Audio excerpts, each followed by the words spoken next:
I work at London Youth on a project called Keeping It Wild. It's a project that brings the youth and conservation sectors together in partnership with London Wildlife Trust to empower and inspire over 600 young people aged 11 to 25 from backgrounds that are currently underrepresented in national heritage and the conservation sector to hopefully gain some cool skills, discover, conserve and share the experiences of capital's amazing wild spaces.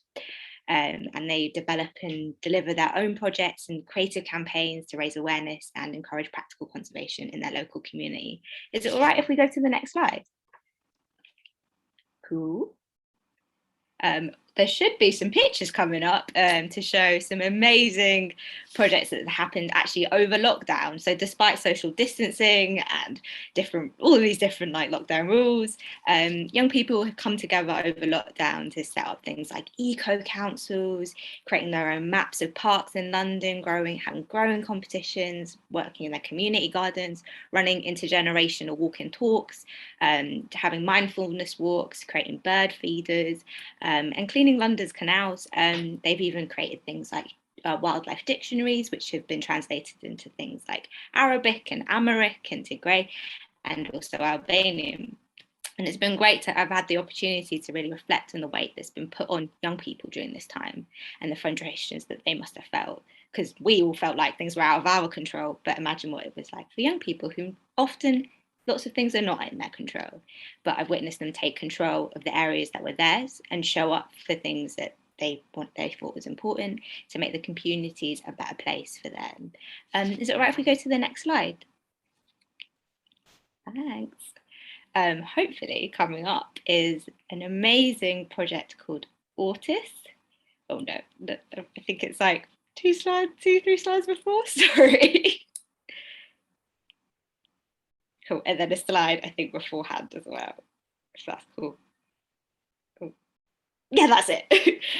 So this is an organisation called Autis, and they work with young people from the autism spectrum, like with autism spectrum disorders, and they created a 3D virtual world over lockdown to teach young people about conservation and how to make hedgehog houses, bird boxes, wildlife crossings and composters to support nature and local wildlife.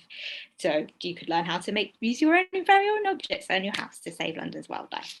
And then if we go to the next slide, you can see a couple of videos that some young people made over lockdown as well. So Alex Zed, a youth club, they created an amazing Keeping It Wild documentary about the importance of nature and well-being during lockdown. And they saw how, like, even despite social distancing, they were able to adapt and make connections with one another. And then in Peabody Thamesmead, they developed a youth eco-development council.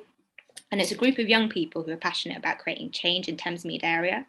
And they created this amazing video where they collected all the litter from the area around Thamesmead and developed an aerial art piece to raise awareness of the extinction of the marsh harrier bird. And then Surrey Docks Farm, they set up their own Let's Get Pollinating campaign to improve knowledge and awareness of pollinators in London. Cool. And then if we go to the next slide, that's cool. And I promise this is the last slide.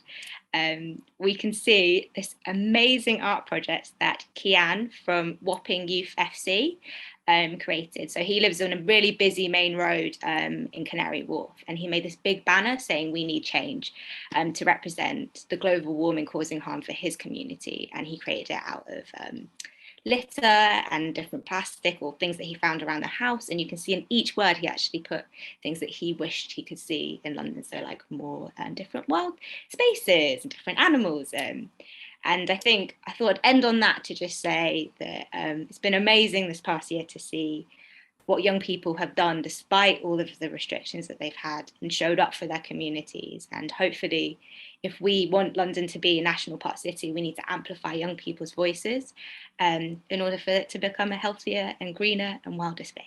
Ooh, thanks.